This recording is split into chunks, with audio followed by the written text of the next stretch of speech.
Buenos días, me voy a presentar. Soy Jorge Nicolás Sima, arquitecto de la ciudad de Córdoba, miembro del Centro de Estudios Cívicos. Los saludo y les quiero manifestar que como miembro del Centro de Estudios Cívicos tenemos la obligación moral de estudiar distintos temas para poder dar estas charlas en tiempo de cuarentena, que nos impide tener reuniones de distinto carácter y número. Por eso vamos a aprovechar el tiempo y le vamos a plantear el tema que a mí me ha encomendado el Centro de Estudios Cívicos, que es la conquista del desierto. Voy a hacer una breve referencia histórica al descubrimiento de América, producido en 1492, que es el producto natural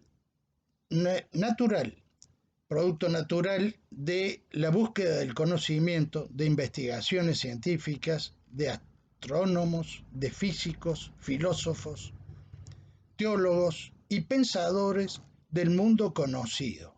Me refiero a aquellos que habitaron todo el espacio territorial de Euroasia. Culturas milenarias que albergaban teorías y estudios sobre la Tierra, el mundo, el universo, hasta el sistema solar que pensaban aquellos astrónomos y científicos de la época.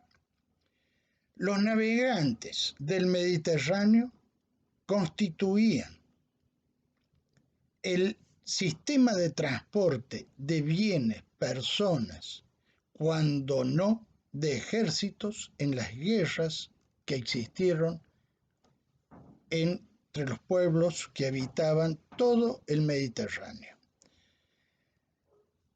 Lograda la autorización de los reyes católicos, Colón inicia su viaje tratando de encontrar una nueva ruta a Oriente, al Oriente conocido, a las Indias Orientales, poniendo proa a Occidente, basándose en que a través de navegar con rumbo hacia el Occidente iba a encontrar las Indias Orientales. Quiere llegar a estas islas orientales convencido de distintas teorías que se trataban de verificar, por ejemplo, la de Américo Vespucio sobre la redondez de la Tierra.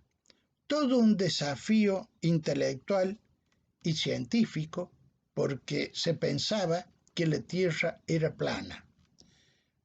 El mayor desafío era llegar al fondo de los mares y ¿qué pasaba ahí? Era como si ahí hubiera una gran catarata o se terminara el mar y venía el mundo desconocido. En ese trayecto hacia las Indias Orientales encuentra, perdónenme la semejanza, se encuentra con el territorio americano. América se designa así en homenaje posteriormente a Américo Vespucio. Este encuentro sorpresivo, tiene muy variadas interpretaciones. La nuestra ha sido y sigue siendo con una visión cristiana que a la luz del Evangelio se propagó a la fe de nuestro Señor Jesucristo. En América, los colonizadores eran portadores de esta buena nueva. De las culturas milenarias surgía la concepción de que habían encontrado un nuevo mundo desconocido hasta ese momento, y estos navegantes, expertos navegantes, desarrollaban, apoyando su navegación, apoyaban en ciencias físicas, matemáticas, y eran portadores de artes, de arquitectura, de música, pintura, etc. Ese era el bagaje con que llegaron en el conocimiento a este mundo que habían acabado de descubrir. El mundo del descubridor que encuentra al otro mundo, al mundo de las Indias americanas, una cultura absolutamente distinta, no navegante, un hecho extraño para estos pobladores de estas tierras, los nativos de estas tierras, cuando vieron surgir las naves. Y a través de las naves, los navegantes llegaron a América y fueron la gran sorpresa de los nativos. Estas culturas nativas tenían distintas organizaciones tribales. Unos eran nómades, otros estaban más asentados y eran sedentarios, y se organizaban por tribus zonales o regionales, no unificados por una lengua común. He de referirme aquí a los climas y las topografías y geografías que influían sobre los pueblos nativos, desde las nieves cordilleranas hasta los bosques tropicales, y de qué forma condicionaba la vida, la subsistencia, el hábitat en su conjunto. Los nómades tenían esa característica de grandes caminantes, no tenían un asentamiento, no tenían familias constituidas, y eran de permanente traslado sobre las tierras que habitaban. Eran nómades. La búsqueda de comida, agua, conocedores de ese desierto, de esa llanura sureña pampeana, los llevaba a la necesidad de conocer las aguadas, los lugares a donde podían darle de comer a sus animales y dónde encontrarlos también para la cacería que efectuaba. Es decir, una problemática absolutamente distinta y una cosmovisión distinta de quienes llegaron, esos nuevos visitantes que constituyó el mundo hispánico.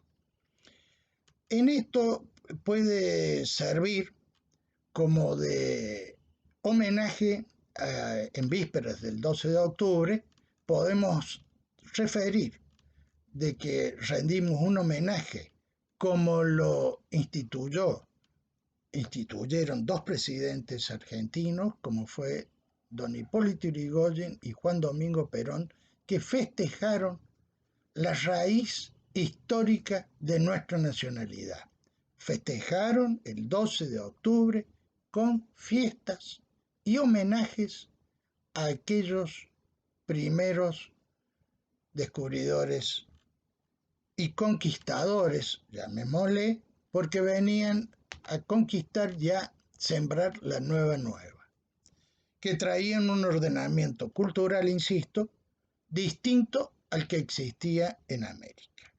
Esta nueva cultura trae consigo encuentros y desencuentros, entendimientos y no entendimientos del otro. Acá el otro son dos otros, son nosotros, encuentros y desencuentros entre nosotros, entre los recién llegados y los nativos. Por eso, no voy a decir quiénes eran los otros, pero habría que lograr un entendimiento con el otro. La cultura de la cruz y del evangelio para unos era de difícil comprensión, aceptación, y en muchos casos hubo una aceptación de esta buena nueva, que era la propagación del Evangelio, en toda su visión y comprensión. Esta cultura venía acompañada de ciertos ejemplares del mundo del reino de los animales, de los vegetales, que traían consigo los españoles. Acá en América sabemos que existía el maíz como fuente de subsistencia, no en todos lados se podía sembrar, por eso venían los climas afectando, no se puede sembrar maíz en el desierto o con un régimen de lluvias que no sea acorde. Para eso tenemos los ejemplos del Alto Perú, de la zona del altiplano, donde sí, ahí se podía brindar mejor los cultivos y demás. Para controlar los cultivos hacía falta de tener comunidades estables, asentadas, no nómades. El nómade buscaba el recurso a través de la caminata, la búsqueda permanente de la subsistencia. La aceptación de esta nueva cultura fue un ida y vuelta entre los buenos tratos, la paciencia, la convicción de que se estaba obrando conforme a las leyes de Dios, en primer lugar, y en segundo lugar, a las leyes de India que se ordenaron el tratamiento de esta nueva relación entre los que recién llegados y los nativos.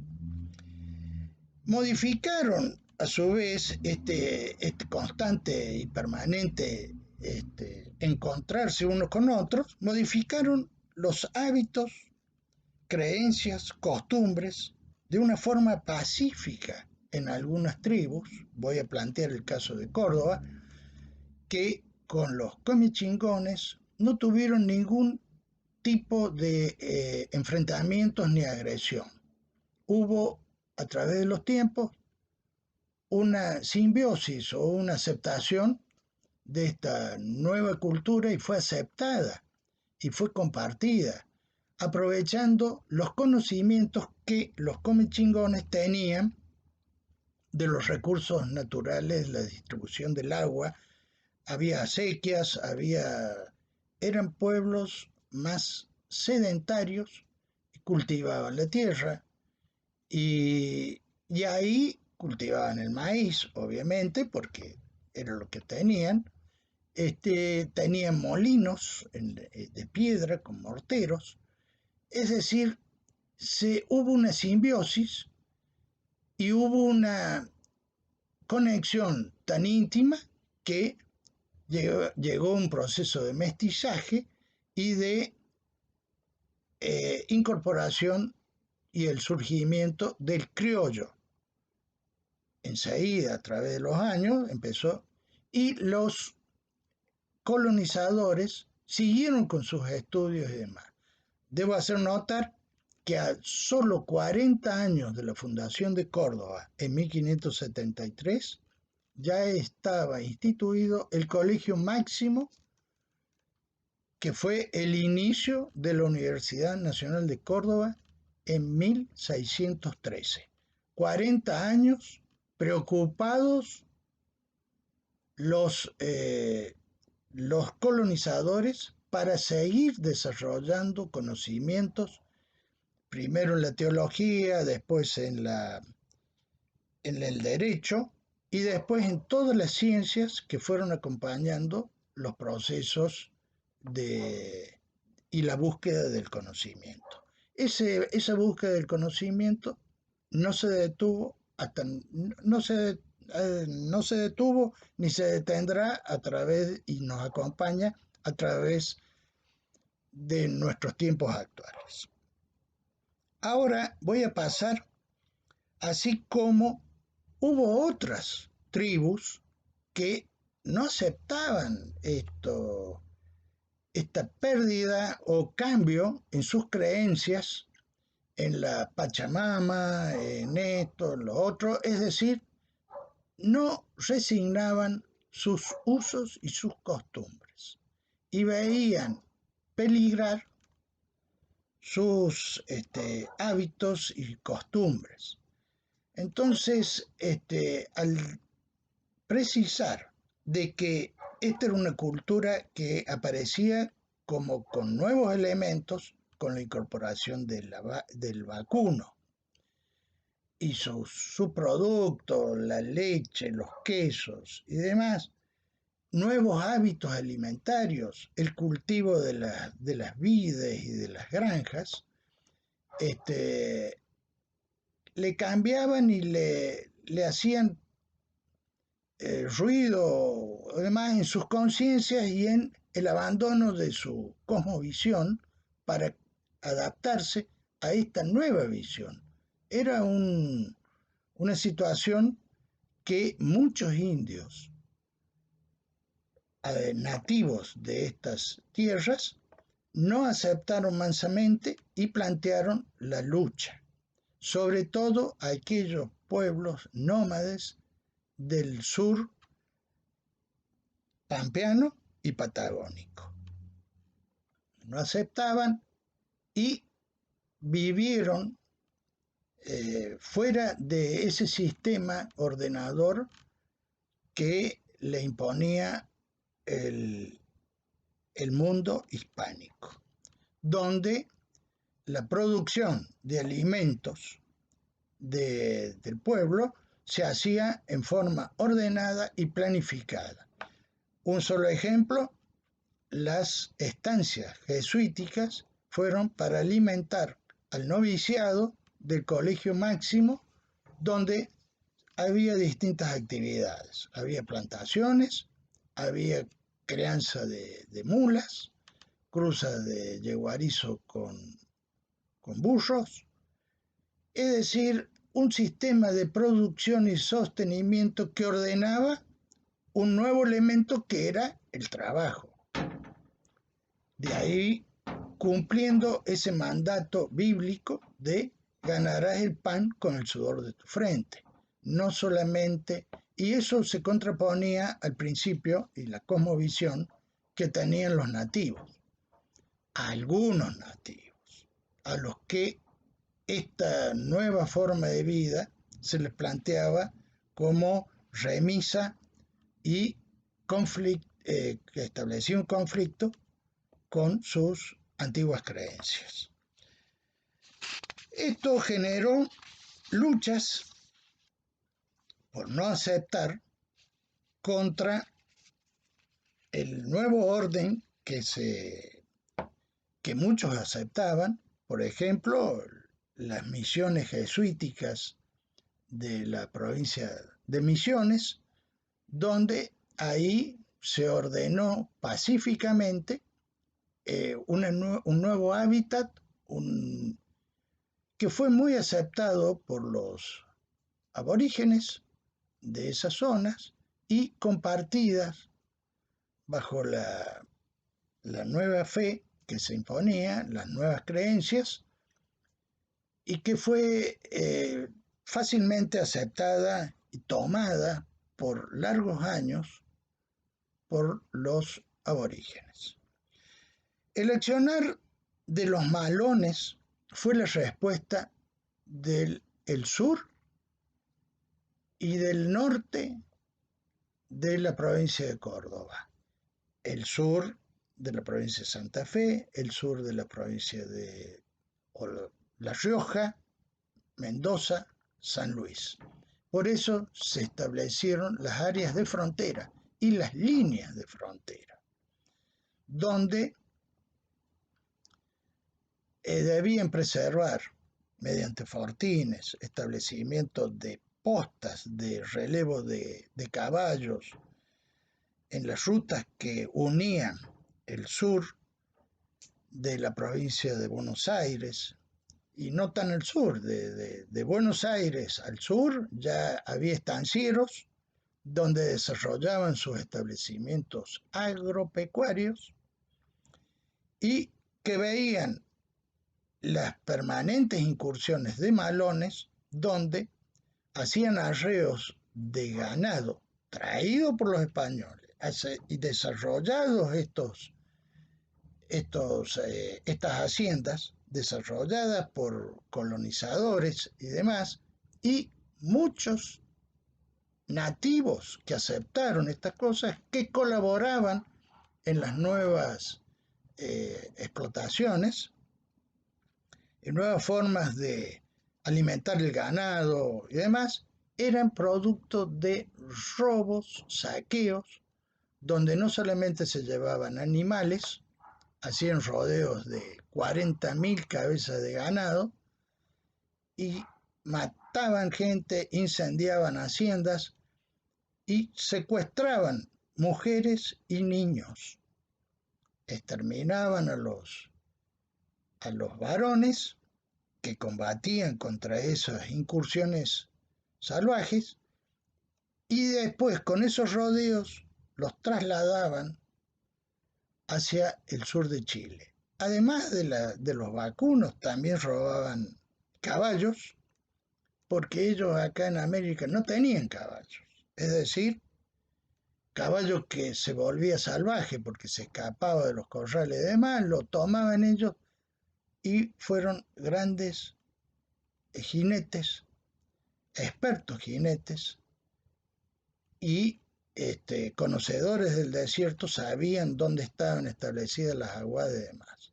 Se planteaba desde ese momento un territorio argentino, estamos hablando de 1832, cuando la primera campaña del desierto, iniciada por el brigadier general Juan Manuel de Rosas, que era en toda la línea, en un arco del sur de la actual capital, Cava. Al sur de ahí ya empezaba el ataque, se estableció toda una línea de frontera hasta la parte de la provincia de La Rioja.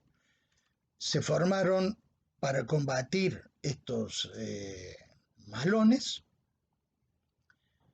las tres columnas, una encabezada en el sector oeste por el general Quiroga, la columna central con sede en Córdoba por el general Huidobro, y la columna central y que prevalecía sobre las otras dos columnas era la encabezada por el general Rosas, el brigadier Juan Manuel de Rosas. Se accionó contra el indio, no se sometió, sino que se trató de acordar una paz duradera que se logró en ciertos y en determinadas tribus, pero muchas quedaron, las nómades sobre todo, los tehuelches, quedaron, como quien diría, en un resquemor, en un adormecimiento, no lograron una paz verdadera. Quedaron resabios de lucha, de falta de aceptación de este nuevo sistema y continuaron las luchas.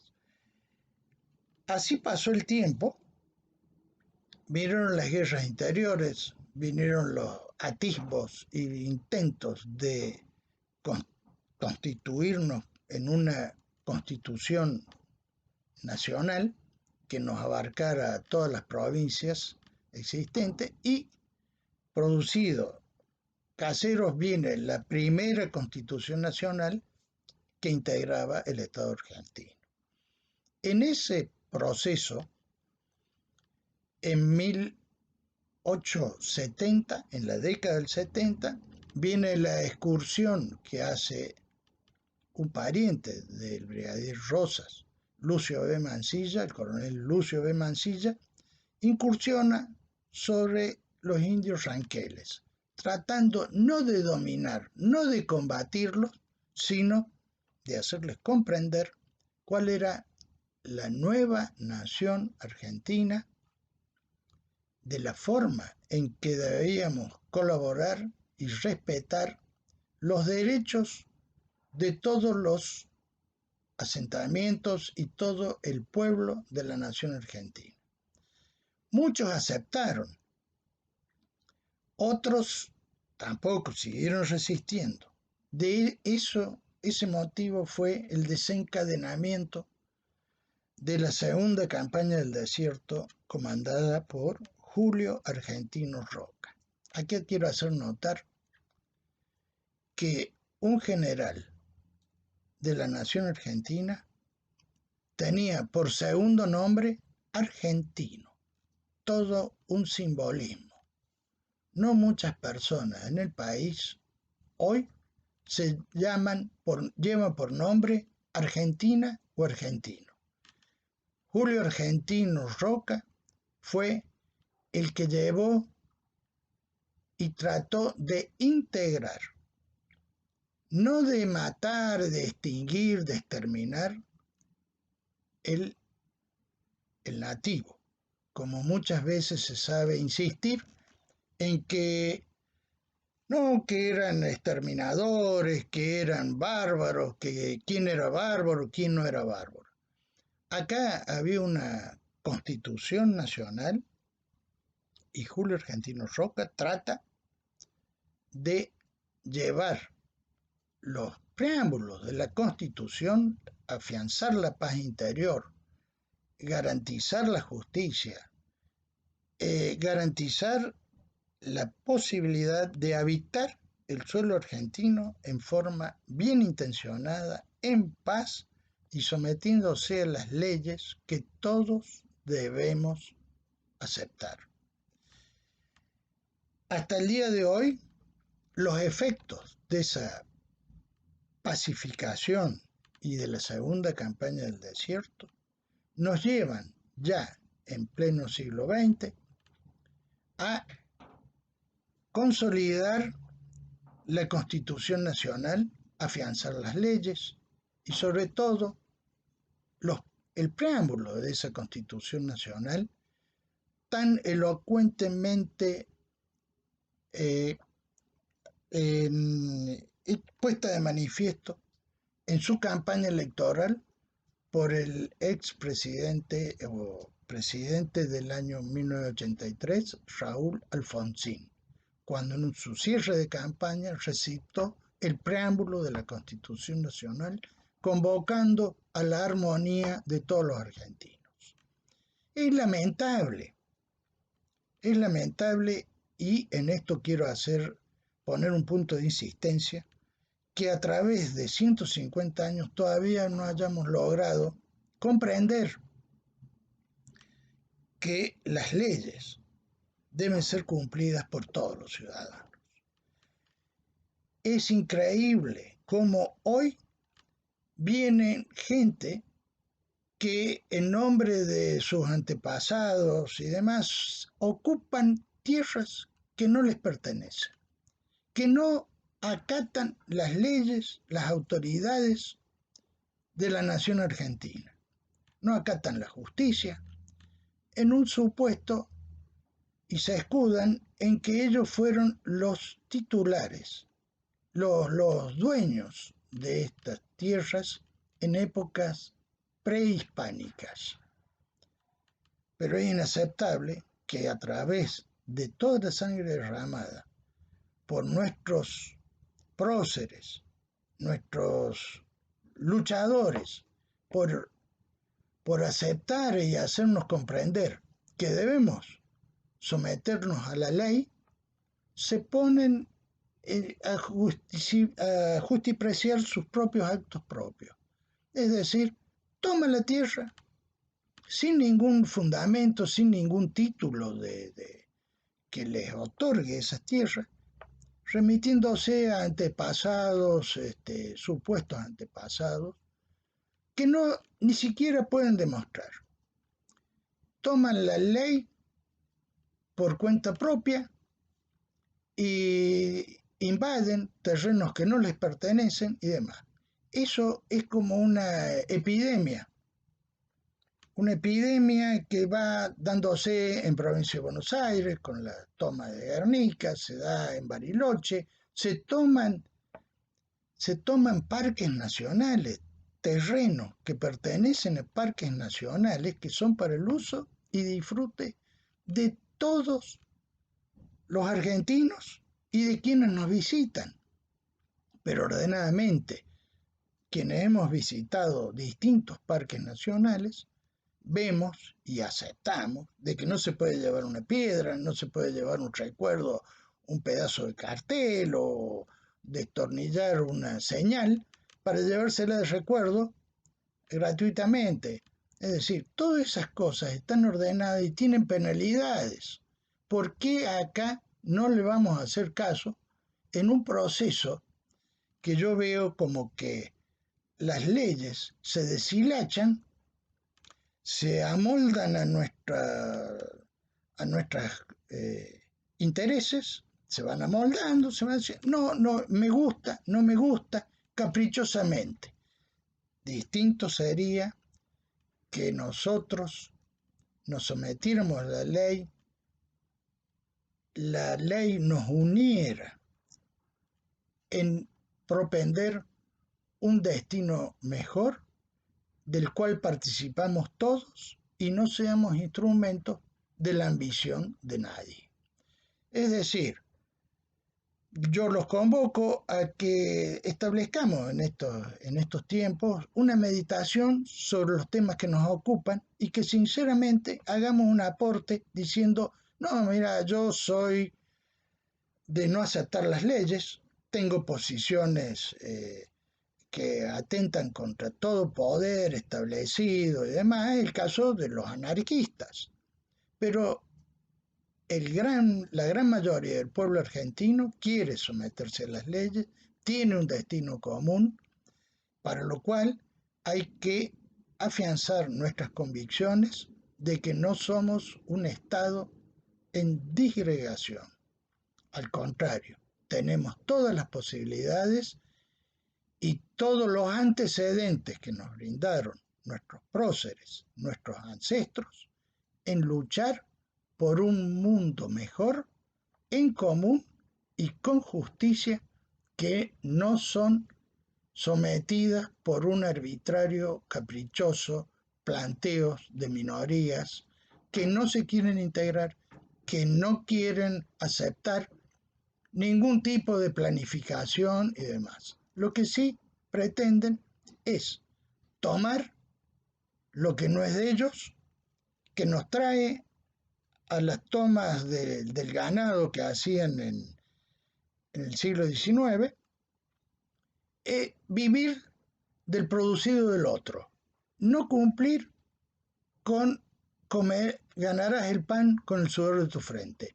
Yo creo que esos caprichos, porque en el fin son minorías caprichosas que quieren imponer violentamente sus caprichos y sus arbitrariedades. Eso no puede ser tolerado, no puede ser aceptado por quienes estamos sometidos a la ley y a la Constitución Nacional.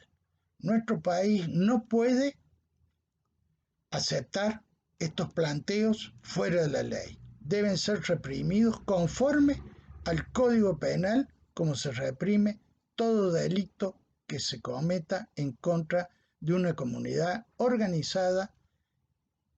Para eso debemos hacer y tener un planeamiento estratégico para abordar estos temas con estricta justicia y ajuste a las leyes. Bueno, con esto quiero dejar abierto un planteo que posteriormente lo podríamos ir enriqueciendo entre todos nosotros, en todos los argentinos que puedan y quieran aportar a esta problemática. Para más adelante, ya despidiéndome, les quiero decir de que aceptaremos cualquier tipo de profundización de este tema, porque son temas de gran actualidad y que en sucesivos momentos, en encuentros que podamos hacer, vamos a seguir insistiendo sobre estos puntos que hacen a la unidad nacional. Muchas gracias.